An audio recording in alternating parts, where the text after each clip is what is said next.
সুর সম্রাট কুমার শচীন দেববর্মনের জন্মজয়ন্তী উদযাপন করা হয় আগরতলা রবীন্দ্র শতবার্ষিকী ভবনে, যেখানে উপস্থিত ছিলেন তথ্য দপ্তরের সচিব পি.কে চক্রবর্তী, দপ্তরের অধিকর্তা বিম্বিসার ভট্টাচার্য সহ অন্যান্যরা।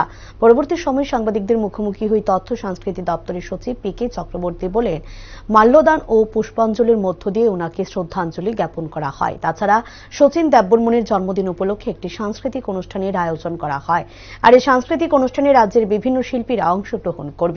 তাছাড়া এই অনুষ্ঠানে উপস্থিত থাকবেন রাজ্যের মুখ্যমন্ত্রী প্রফেসর ডক্টর মানিক সাহা ও মেয়র দীপক মজুমদার।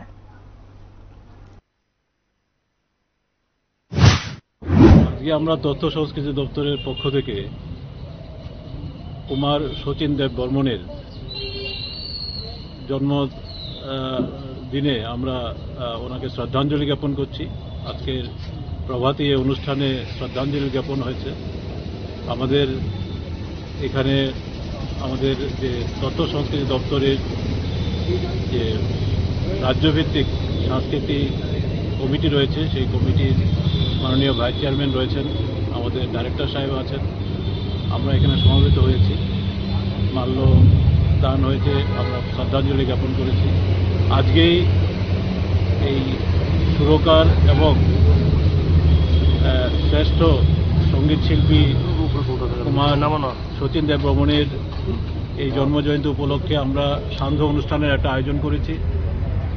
এই রবীন্দ্র ভবন যে দ্বিতীয় কক্ষ আছে, যে দ্বিতীয় কক্ষতে আমাদের এই সান্ধ্য অনুষ্ঠান হবে। সেখানে আমাদের সাংস্কৃতিক অনুষ্ঠানে বিভিন্ন শিল্পীরা সেখানে অংশগ্রহণ করবেন। এই সান্ধ্য অনুষ্ঠানে আমাদের রাজ্যের মাননীয় মুখ্যমন্ত্রী ডক্টর মানিক সাহা মহোদয় উপস্থিত থাকবেন। সঙ্গে আমাদের এএমসির মাননীয় মেয়র মহোদয় উপস্থিত থাকবেন এবং অন্যান্য অতিথিবৃন্দ আজকে এই